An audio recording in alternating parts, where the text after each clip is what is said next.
Despite pledges that her administration would usher in a new era of transparency, Governor Kathy Hochul's office and her executive agencies are still rather opaque, based on my anecdotal experience, as well as a more comprehensive analysis by the good government group Reinvent Albany, which recently produced a report on how 11 state agencies processed and responded to records requests under New York's Freedom of Information law in 2024. To discuss the information they gathered and lessons gleaned, we're joined in the Capitol Press Room by Rachael Fauss, a senior policy advisor with the organization who crunched all of this data. Welcome back to the show, Rachel. Thanks so much for having me. So I want to start at the beginning of this journey, the fact-gathering portion, which is emblematic of some of the problems you identified. You requested FOIL logs, essentially records of how these agencies handled records requests in 2024, and you asked them for a specific format, which would make it easier for you to digest and analyze the data. Can you explain the different responses you got and what those responses might say about some larger problems? Yes. So, a log of FOIL request is really a piece of data. Most agencies are tracking this either through the software the state has, GovQA, maybe they're using spreadsheets to track this information. But some agencies sent us PDFs, and some of them sent PDF image files where we couldn't even take the data of, how many requests do they get, how quick do they respond, and do any kind of analysis with it. This was sort of the most interesting part of this, in that every agency, use it. Most of the agencies use the same software, but the log we get looked vastly different. Some sent us Excel files, some sent us PDF image files, and really, in 2026, we expect a little bit better in terms of, data should be sent to us as data. Well, I believe one agency also said, no, we don't maintain any record like that, so we can't comply with your records request. Yeah, so the State University of New York, this is their central office, so not any of the individual, SUNY campuses. They said they don't even keep a FOIL log. So that was interesting, especially since we actually did send them a records request that would go in that type of a log. So we can't be the only one who is asking them for this. And some of the agencies that, the DOT and the Gaming Commission, they're the agencies that sent us pretty unusable FOIL logs that were, these PDFs that were not readable. Did anyone do my favorite type of response, which is maybe take a photocopy or print out something that was clearly in the format you wanted and then either fax it to you or make you pick up a physical copy so that the information really is unusable? It wasn't at that level, Okay. but some of the PDFs we got, some of them, the text was so small that we had to zoom it in and still couldn't read it. And then, I will give the Long Island Power Authority some credit. They sent us the worst looking one, but after a call from our lawyer, they did finally send us a Excel spreadsheet, though that didn't make it in time for this report's release, but in a future report, we will crunch those numbers. Well, let's talk about some of the things that you learned and maybe some of the takeaways. And one of the things that stood out to me was your look at the correlation between the volume of records requested to an agency and how long it actually took them to handle those records requests. Because I have to imagine intuitively people would assume, hey, if you're getting bombarded with requests, then you're going to be one of the agencies that struggles to respond in a timely fashion. Is that how things played out based on the information you did collect?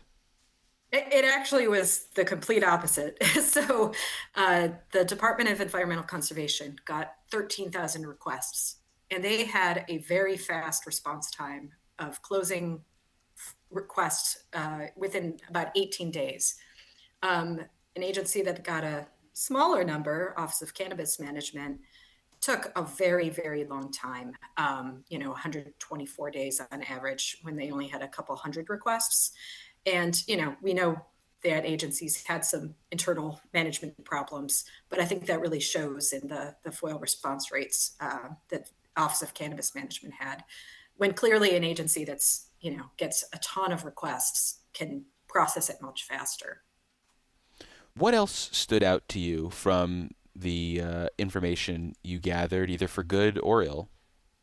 So one interesting thing is that the governor unfortunately vetoed a bill of ours last year, Senator Skoufis and Assemblymember Raga bill that would have required agencies to take no more than 60 days to process Freedom of Information law requests. Our research shows that by and large, most agencies could do this pretty easily. There are some outliers, right? Some requests take a lot longer. Some agencies have more management problems, like Office of Cannabis Management, like I said. But, it looks like from our research that with modest additional effort, agencies really could have handled that bill that she vetoed. So I think that's something we want to keep discussing with them because, a hypothetical agencies can't do this, it'll be a burden. It doesn't seem to pan out in the data from what we can see. Well, before we move on, let me reintroduce you. For listeners just joining us, this is WCNY's The Capitol Press Room, and we're speaking with Rachael Fauss, a senior policy advisor for the good government group Reinvent Albany. Well, one of the things that I took away from this and my own personal experience is that there is so much leeway and flexibility and autonomy to agencies to handle these records requests how they see fit, and they can prioritize essentially how much staff is going to go towards processing records requests, and also, and maybe I'm too cynical here, they can also choose when to fast track something or slow play something. Because my own experience last year, when the governor was on the outs with Lieutenant Governor Antonio Delgado, and I requested Delgado's public schedule, not only did they give it to me in what seemed like record time, they also gave me more than I had even asked for, because the record would have made the Lieutenant Governor look bad. How emblematic is that of your experience, either personally or from this collection effort? I would say absolutely. It's a haphazard approach to managing Freedom of Information requests where, it doesn't always seem like there's a rhyme or reason to how long it takes. Some agencies versus others, some types of requests versus others. And that's why, unfortunately, reports like ours are the only sort of systematic way that anyone's reviewing the performance of these agencies. The governor had these transparency plans where she asked agencies to say, how are you implementing the law? But there was really she didn't collect any data in that process to say, how fast are your responses? It was sort of unfortunately, a sort of check the box kind of activity, and then let's move along.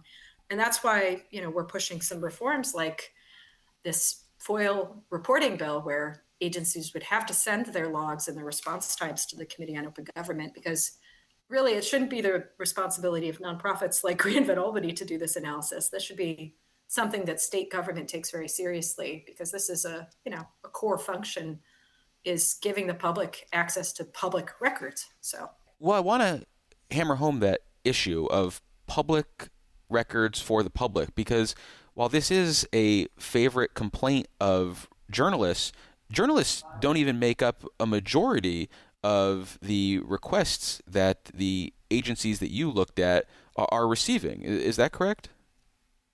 yes. So the businesses are by far the most common requester of records, especially for certain types of agencies like, Department of Environmental Conservation.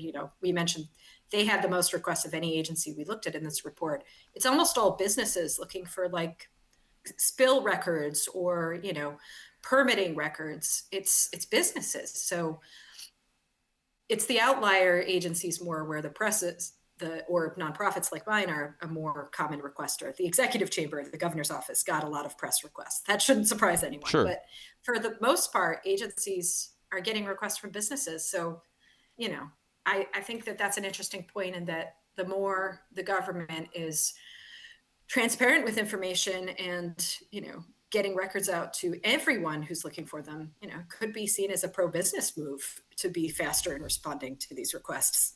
Just an interesting take there. That political advice is free of charge for anyone running for office this year. I'm curious about the response. This has been out for a few weeks now. Have you heard from anyone, for good or bad, or has it pretty much been crickets?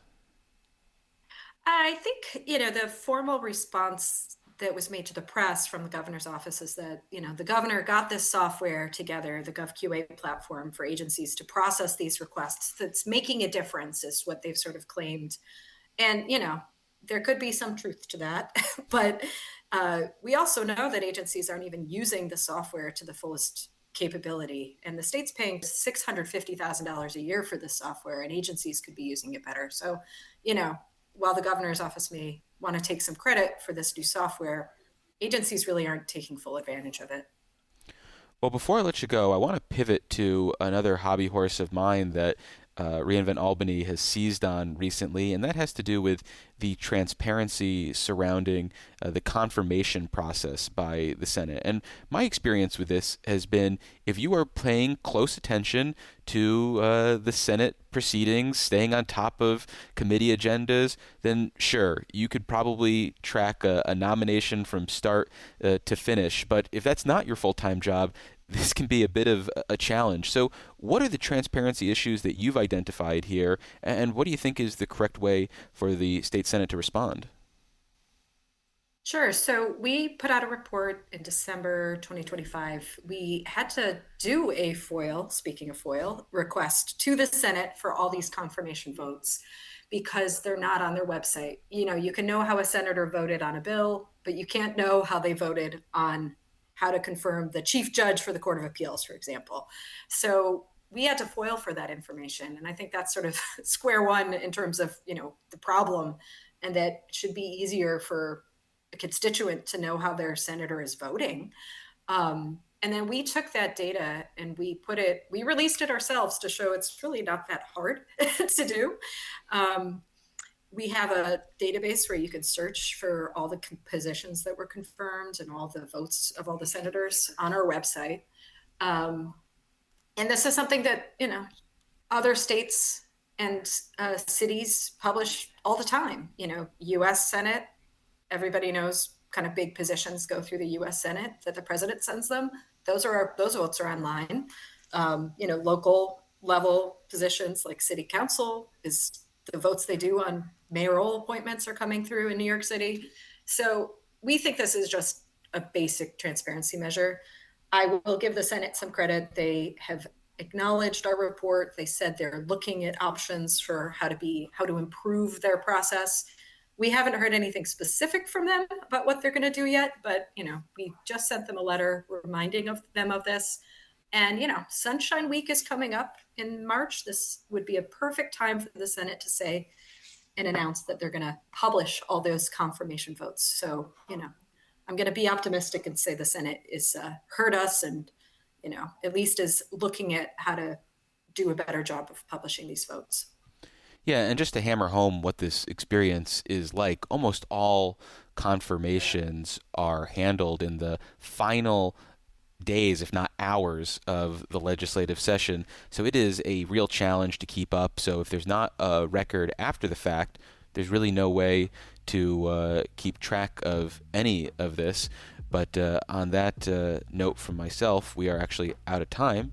We've been speaking with Rachael Fauss. She is a senior policy advisor for Reinvent Albany, and you can find their reports as well as their analysis of the Senate's confirmation votes at reinventalbany.org. Rachael, thank you so much for making the time. I really appreciate it. Thanks so much for having me. Thanks for listening to today's edition of the Capitol Press Room. For an insider take on what's happening in state government, check out our Dispatches from Planet Albany show, available wherever you get podcasts or at capitolpressroom.org. Join us again for Capitol Press Room, a production of WCNY Connected, Syracuse.